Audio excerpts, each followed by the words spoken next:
Hi ladies, welcome back to Ask the Coaches. I'm Shoni Dusling. I'm the founder of 12 Inches Away, and I'm a stress management coach.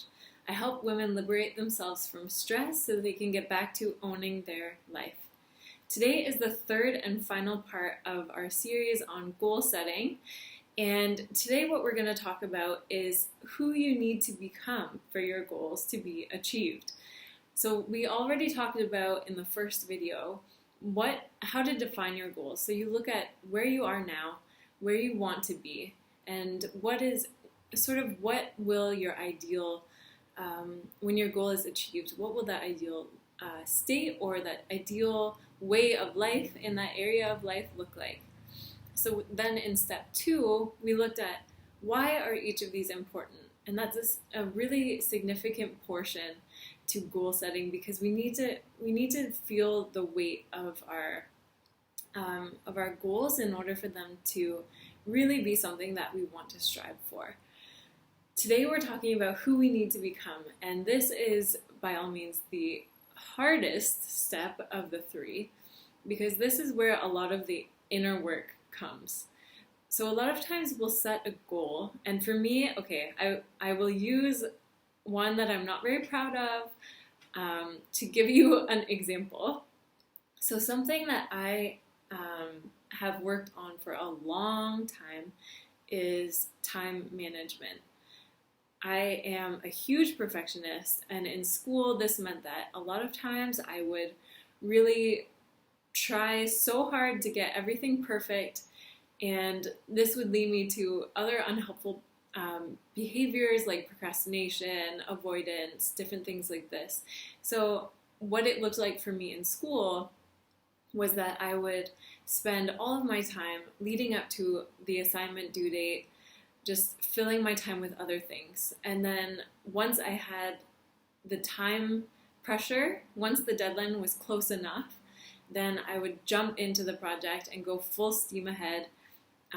And I would get it done, but I never knew what it was like to step back at the beginning of your semester, look at all the work that you need to accomplish, break it down into manageable steps, and then just achieve those little by little. I was just so driven by perfectionism that if I were to have started trying to do something like that, I would have just gotten stuck thinking about how come my chart for planning out my time isn't working well, or how come, I don't know, I was just scared. I think I was scared of doing anything wrong, so I would leave it to the last minute because that meant that if I got a bad grade, I could just blame it on the time. I didn't have enough time. I was working on other schoolwork that might not have been as urgent, but I was also doing other important things, and therefore, if I got a bad grade, it didn't matter because I could blame it on not having enough time, which, ironically, was my own fault because I didn't schedule my time out properly. So something that I've really, really needed to work on is how to be okay with scheduling my time and then being okay with rescheduling different things and not seeing it as a reflection of me. So not seeing it as, okay, my time has, like my scheduling, I used to see it as my scheduling didn't work. I did it wrong, so I'm such a bad planner, and I would put it all on myself, whereas now I can see it as, you know what, that plan didn't work, so now let me try a different strategy. Or that plan is actually working really well. Something that I could tweak to make it just a little bit better would be this. So seeing it more as a fluid process instead of a hard, fast sort of deadline or hard, fast way of analyzing and sort of grading myself on how I was doing. So what I have needed, the person I've needed to become then, in order for that to change, is I've needed to let go of that perfectionism. I did a 50 days to imperfection challenge on social media, so you can see that on my Instagram or on the 12 Inches Away Facebook page. And that was really helpful in helping me to weed out these perfectionist tendencies. And it was very, very difficult, but in order for me to become someone who manages their time so that I am not managed by the stress that it causes me or by imperfection, I needed to become someone who lets go a bit, who lets go of control, who isn't so rigid about things needing to be a certain way. I've needed to become a bit more open-minded, a bit more flexible, a bit more adaptable.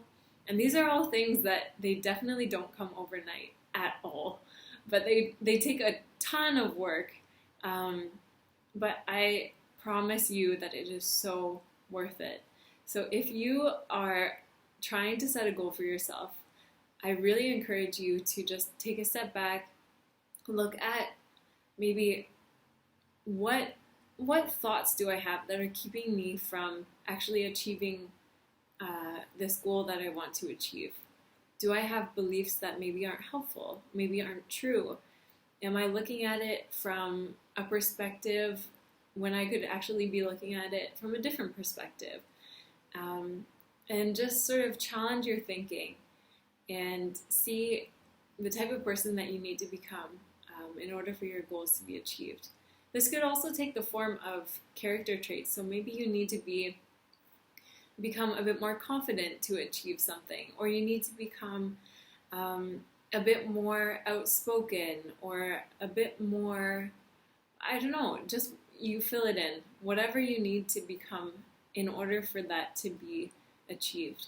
If you're having a tough time figuring this out, like who you need to become, what you can do is look at someone who already has what it is that you really want to achieve.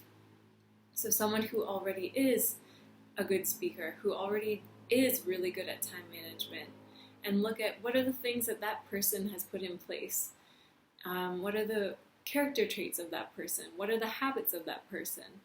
And how then can I grow into those habits, those patterns? How can I build those into my own life so that I become like that person?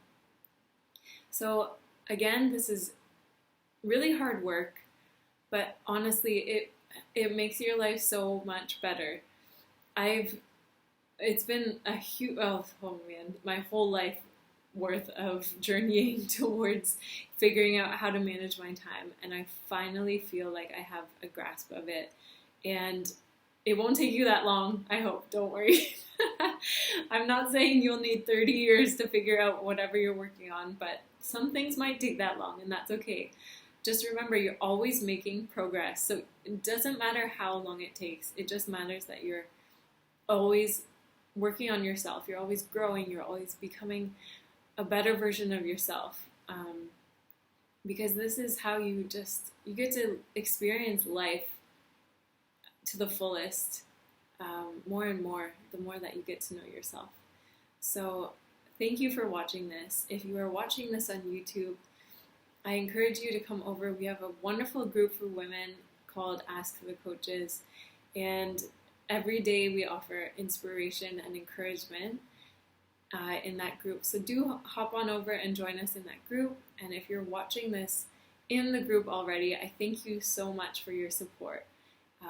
And do post how this process has been for you. I would love to hear what goals you've set. It can be many goals, it can be just one goal. It doesn't matter how many goals. But yeah, do let me know how this has helped you and what you would like to hear more about. So thank you again for watching, and tune in again every single day to Ask the Coaches for your daily dose of inspiration and encouragement. Thank you, and I will see you soon.